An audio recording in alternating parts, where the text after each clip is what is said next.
Hello and welcome to RetroCore, and it's time to do another gaming pickup video. So, how have the gaming pickups been over the last couple of weeks?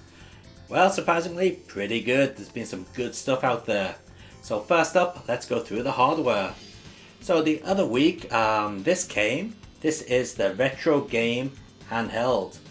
Now this promises to be a really good handheld system, unlike most of the crap we get from China. In fact, as you can see on the picture here, it is not your typical PSP looking clone. Now it's meant to be able to do arcade, all the 16-bit consoles, I believe PlayStation, PSP, and even Game Boy Advance as well, and N64, and it's meant to be able to do them all pretty well. How true that is, I don't know, but we'll find out in an upcoming Chinese knockoffs video when I'll be taking a look at that. Okay, also on the hardware front, this arrived this week, or last week I should say. This is the Analog Super NT. Now, I'm sure those of you who watch my channel quite often will already know about this. This is basically a replacement for the Super Famicom. Well, it's not a replacement, but it's a more modern version of the Super Famicom. It's basically an FPGA reprogrammed machine to think it is a Super Famicom. And now it's been hacked. So you can actually run games from the SD card on this thing now. Now, there are three versions of this available. There's a black, a clear, and the Super Famicom version. I went for the Super Famicom version, which is up there right there. The reason I went for that version is because I've always owned the Super Famicom, so it seemed to be fitting.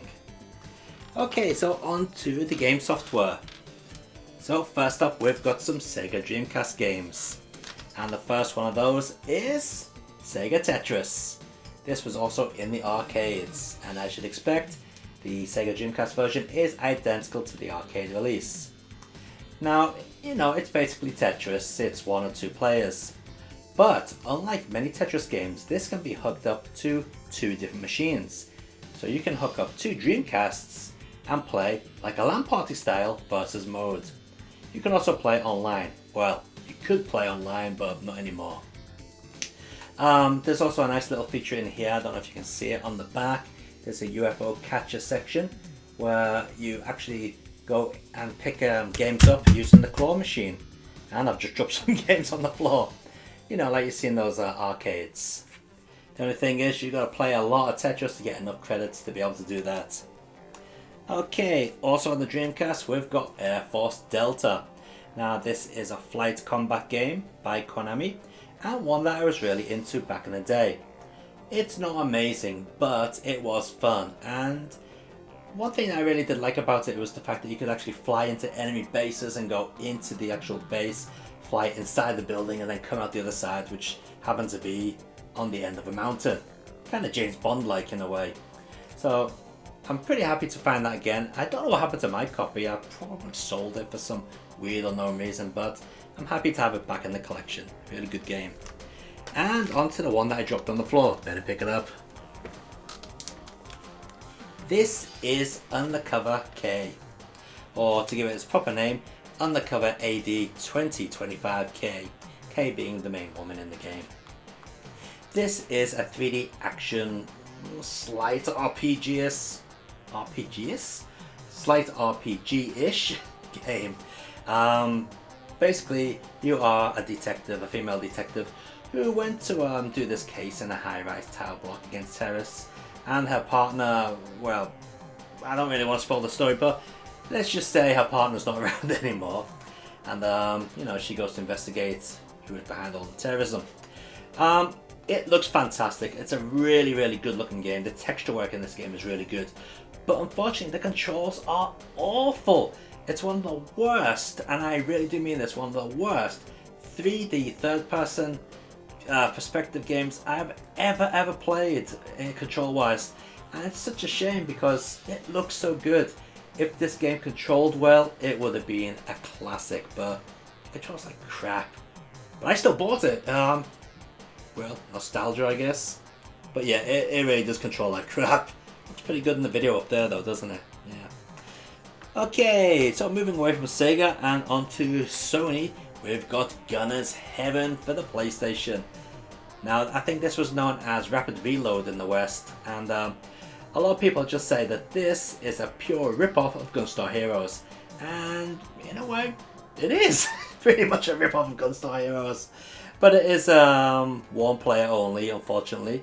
You would think it'd be 2 players since you got 2 players on the front, but no, it's only a 1-player game.